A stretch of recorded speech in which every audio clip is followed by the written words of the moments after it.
चलो बच्चों, आज हम स्टेट ऑफ मैटर में पढ़ने जा रहे हैं काइनेटिक एनर्जी के बारे में। एक गैसेस मॉलिक्यूल्स की काइनेटिक एनर्जी टेम्परेचर के बारे में कैसे डिपेंड करती है। तो चलो स्टार्ट कर रहे हैं। लिखना होगा kinetic energy.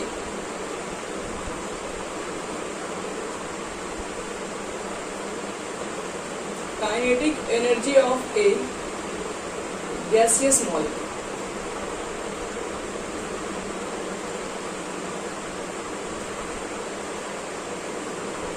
Kinetic energy of A gaseous molecule.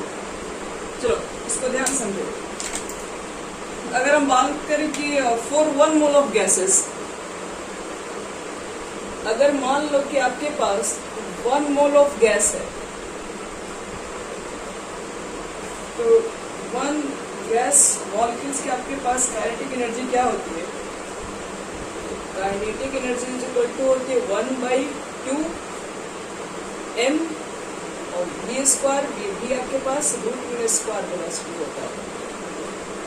याद रखना 1 मोल अगर आपके पास गैस है, ठीक है, तो उसमें जो मॉलिक्यूल्स प्रेजेंट होंगे इसकी काइनेटिक एनर्जी 1/2 mv स्क्वायर होता है। और हमें एक चीज पता है, √m स्क्वायर वेलोसिटी ये कितना होता है? RMS।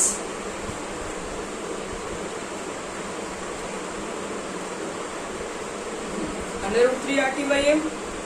और ये जो वैल्यू है हम सोच रहे हैं यहाँ पुट कर रहे हैं और देख रहे हैं काइनेटिक एनर्जी आपके पास कुल कितना होता है। काइनेटिक एनर्जी फाइंड करोगे फिर से तो 1/2 लिखोगे, m लिखोगे, लेकिन जब इसका स्क्वायर करके वहाँ वैल्यू पुट करोगे तो 3RT हो जाएगा m, और ये m कैंसिल हो जाएगा, यानी कि 3/2 RT। ये काइनेटिक एनर्जी हो जाएगा। Kinetic energy for 1 mole of gas. हो सकता है कल कुछ न्यूमेरिकल्स दिए होंगे तो उसमें काइनेटिक एनर्जी की वजह से नहीं बना होगा। इसका जो वैल्यू होता है वो कितना होता है आपके पास है? 3/2 RT होता है।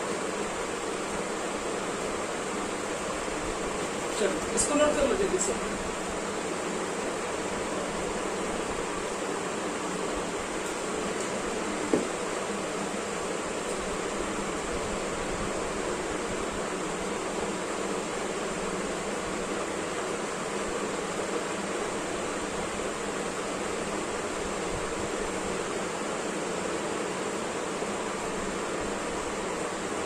यानी कि आपके पास अगर गैस मॉलिक्यूल्स की काइनेटिक एनर्जी बात करोगे 1 मोल तो 3/2 RT होता है।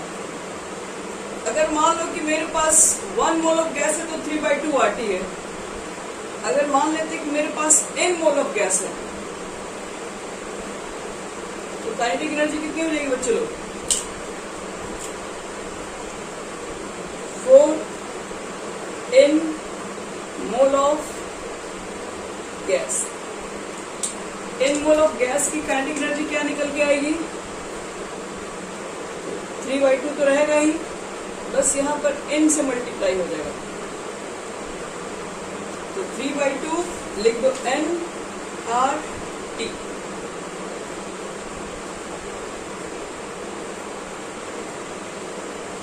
यानी कि n मोल अगर आपके पास गैस होगी तो उसकी काइनेटिक एनर्जी के लिए फॉर्मूला है, यानी kinetic energy for n mole of gases.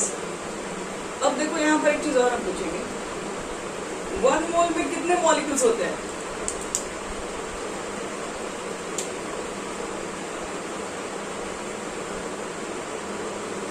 तो लिख सकते हैं ना कि 1 mole is equal to Na molecule.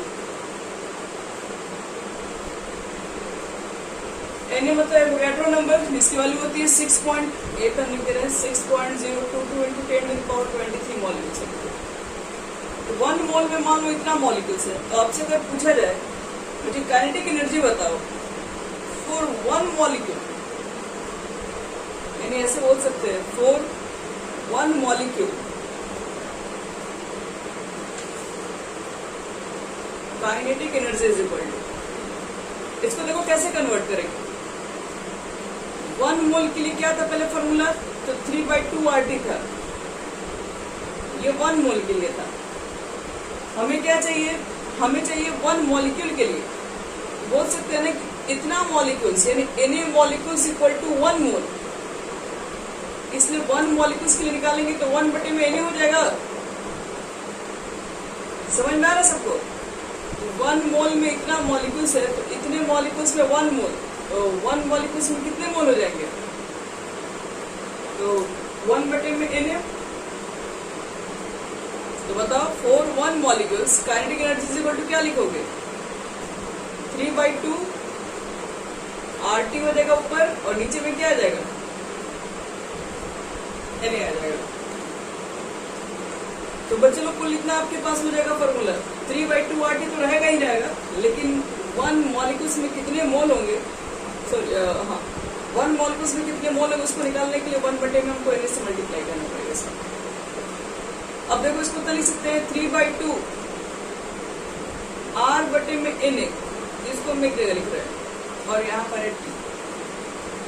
R बटे में Na को क्या लिखे एक साथ, तो R बटे में Na को हम लोग बोलते हैं कांस्टेंट है ये।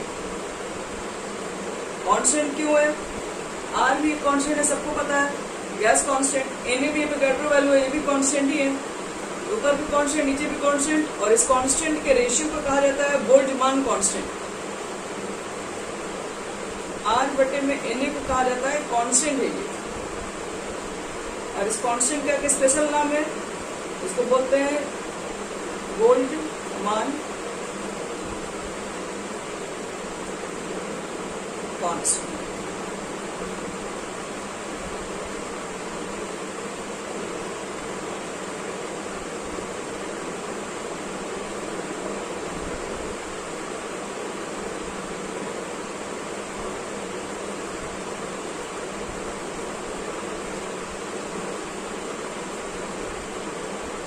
देखो बच्चों ये बोल्ट्जमान कांस्टेंट है, और बोल्ट्जमान कांस्टेंट की क्या बोलो वैल्यू निकाल सकते हैं हम लोग, हैं निकाला जा सकता है। R की वैल्यू मुझे पता है 8.314 लिख दे रहे हैं। 8.314 किस में होता है, ध्यान रखना, वो जूल में होता है, और एवोगाड्रो नंबर पता ही है 6.02 × 10⁻23, और इसको सॉल्व कर दोगे तो फाइनली आ जाएगा 1.3 × 10⁻⁻22। तो ये बोल्ट्जमान कांस्टेंट का रेशियो होगा, कितना होगा तो है। तो हमारे पास देखो फॉर्मूला है, अगर 1 मोल है तो डायरेक्ट फॉर्मूला 3/2 RT लिख दो। अगर आपके पास 1 मोल नहीं n मोल अगर प्रेजेंट है तो उसके लिए फॉर्मूला है 3/2 nRT लिख देंगे। और अगर आपके पास 1 मॉलिक्यूल की काइनेटिक एनर्जी निकालना है तो 3/2 R बटे में Na। तो R बटे में Na तो हो गया कांस्टेंट, इसकी वैल्यू हमें मालूम चल गई कितनी होती है, तो लिख सकते हैं फाइनली अब kinetic energy for 1 molecule, kinetic energy पर मॉलिक्यूल लिखो,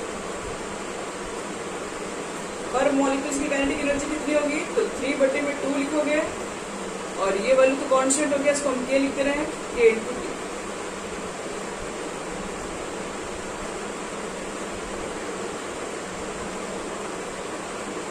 ये हो गया आपके पास काइनेटिक एनर्जी पर मॉलिक्यूल्स। तो देखो तो काइनेटिक एनर्जी अगर देखा जाए तो 3/2 भी कांस्टेंट, K भी कांस्टेंट, तो यहाँ से तो एक बात बोल सकते हैं कि काइनेटिक एनर्जी होता है आपके पास वो डायरेक्टली प्रोपोर्शनल टेम्परेचर होती है।